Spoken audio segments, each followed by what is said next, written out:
Ni uvunaji wa samaki unaofanyika katika vizimba hapa ziwa Tanganyika mkoani Kigoma, ambapo naibu katibu mkuu wa Wizara ya Uvuvi ameshuhudia uvunaji ambao samaki hawa walipandikizwa miezi 8 iliyopita katika ziwa Tanganyika. Na hapa nataka nikupitishe msikilize naibu katibu mkuu Wizara ya Uvuvi akizungumza baada ya kuona samaki hawa kwa mara ya kwanza, ikiwa ni mfano wa vizimba ambao vilipandikizwa hapa miezi 8 katika ziwa Tanganyika. Naibu Waziri Mkuu anazungumza baada ya zoezi zima sasa kuona samaki hawa walivyokuwa na mpaka kufikia hatua ya kuvunwa na wananchi wakisubiria sasa kwa ajili ya kuweza kununua. Wakati tunaanza hili zoezi kulikuwa kuna hofu ya watu wengi tu, kwa sababu tangu dunia imeumbwa, tangu ziwa Tanganyika limekuwapo, Wanatanganyika ndugu zangu mlioko hapa, kwa maana ya kuanzia Kigoma, Katavi mpaka kule Rukwa,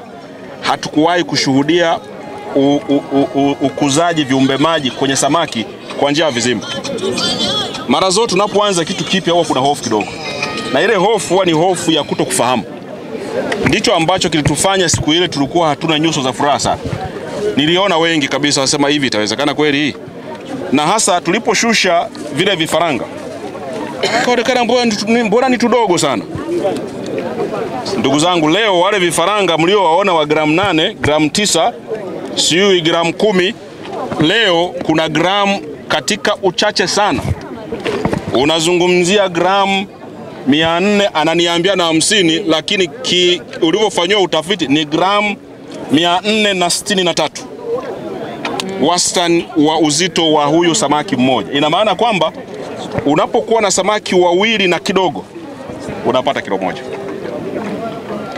Lakini mnaona muda uliotumia kuvua samaki, wavuvi ambao mnafahamu hii kazi kwa muda mrefu, uvuvi wa samaki wengi kiasi hiki ungeenda kwa mavuvi ya asili, ungetumia muda gani? Ni muda mrefu sana. Nataka kutoa wito hapa. Moja, hii fursa, huu ni mwanzo. Hii fursa huu ni jamani, ni mwanzo. Na serikali itaendelea kutoa usaidizi, miongozo, elimu ya ugani, kama ni vibali, kuhakikisha kwamba ubora unafikiwa kama ilivyokusudiwa, maana hiki ni chakula, ili wengi mjitokeze, kuweni huru, tutawasaidieni kuhakikisha kwamba tunakuwa wafugaji wa samaki hapa ziwa Tanganyika, hapa Kigoma, Katavi pamoja na Rukwa na maeneo mengine yote ambayo yanazungukwa na hili ziwa Tanganyika. Ni vile ambavyo tumekuwa tukifanya ziwa Victoria, kule tulianza siku nyingi. Kwa hiyo haya matokeo ya leo hayaturudishi nyuma tena. Na pia nitoe wito kwa taasisi mbalimbali, ukiachia sisi wenyewe, nitoe wito kwa taasisi kama FETA, taasisi ya TAFIRI, taasisi za kwetu chini ya Wizara ya Mifugo na Uvuvi, lakini pia tunao mkurugenzi anayeshughulikia idara ya ukuzaji viumbe maji, ambaye kimsingi ndio msimamizi mkuu kwenye hili jambo, kuanzia kisera mpaka utekelezaji, na hasa kwenye kuzalisha vifaranga. Samaki walioko hapa hawa ambao tunawaona leo hawajatoka nje ya asili ya kwetu ya mazingira ya ziwa Tanganyika. Wameniambia wataalamu, mbegu hii inaitwa Oreochromis tanganyikae, kuonyesha kwamba hii ni mali ya wana Tanganyika. Hawa ni samaki wa kwetu. Kwa hiyo asije akakwambia mtu kwamba hao sio samaki wametoka wapi. Ni wa kwetu, vifaranga vimezalishwa hapa, tumewaweka hapa, wamekuwa, hawana tofauti na wale ambao tumewazoea kuwala tunapoenda kuvua huko. Tofauti tu ni kwamba hii sio migebuka. Tofauti nyingine ni kwamba huyu sio kuhe, ila huyu ni tilapia, ni sato wa ziwa Tanganyika. Na tumetuambia kwamba kwa mfano vizimba vile vyote vile pale viko vizimba 26. Na kila kizimba kina uwezo wa kuvuna samaki mpaka tani 10. Manake zile pale ni tani zaidi ya ngapi? Ya 26. Na kila kizimba kimoja kina uwezo wa kutoa zaidi ya milioni 100.